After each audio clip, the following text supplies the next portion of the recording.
Commonwealth games లో భారత weight lifter Mirabai Chanu సత్తా చాటింది. స్వర్ణ పతకాన్ని సొంతం చేసుకుంది. 48 కేజీల విభాగంలో మీరాబాయి చాను మెడల్ ను అందుకుంది. వరుసగా మూడోసారి కామన్వెల్త్ గేమ్స్ లో స్వర్ణ పతకాన్ని సొంతం చేసుకుంది. ఈవెంట్ ప్రారంభమైనప్పటి నుంచే మీరాబాయి చాను దూసుకుపోయింది. స్నాచ్ రౌండ్ లో 82 కిలోల బరువును లిఫ్ట్ చేసి పోటీని ఆరంభించింది. రెండో ప్రయత్నంలో 82 కిలోలు, మూడో ప్రయత్నంలో 85 కిలోలు ఎత్తింది. సొంత రికార్డును బ్రేక్ చేసింది. క్లీన్ అండ్ జర్క్ విభాగంలో మొదటి ప్రయత్నంలో 105 కిలోల బరువెత్తి ఫెయిల్ అయింది. రెండో ప్రయత్నంలో మాత్రం 105 కిలోల బరువును ఎత్తింది. మొత్తంగా 190 కిలోల బరువును లిఫ్ట్ చేసి భారత పతకాన్ని రెపరెపలాడించింది.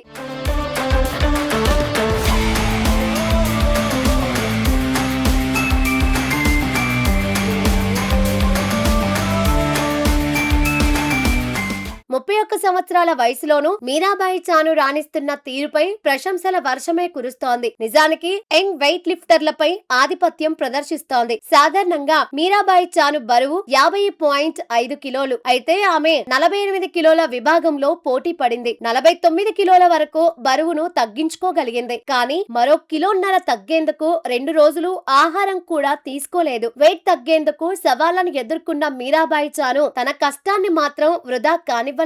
పవర్ చూపించి కామన్వెల్త్ క్వీన్ గా నిలిచింది. కెరియర్ లో తొలిసారి 2014లో కామన్వెల్త్ గేమ్స్ లో మీరాబాయి చాను బరిలో దిగింది. అప్పట్లో జస్ట్ 3 కిలోల తేడాతో బంగారు పతకాన్ని మిస్ చేసుకుంది. 2018, 2022లో గోల్డ్ మెడల్స్ అందుకుంది. గత కామన్వెల్త్ గేమ్స్ లో 2001 కిలోల బరువు ఎత్తి రికార్డు సృష్టించింది. 2017లో ప్రపంచ ఛాంపియన్ అయింది. టోక్యో ఒలింపిక్స్ లో సిల్వర్ స్టార్ గా నిలిచింది. ఇప్పటి వరకు ఎన్నో మెడల్స్ అందుకున్న ఆసియా గేమ్స్ లో మాత్రం ఇంకా బోనీ కొట్టలేదు. ఆ ఒక్క పతకము గెలవాలని అభిమానులు కోరుకుంటున్నారు. అయితే ఈసారి ఆసియా గేమ్స్ లోనూ సత్తా చాటాలనే పట్టుదలతో మీరాబాయి చాను ఉంది.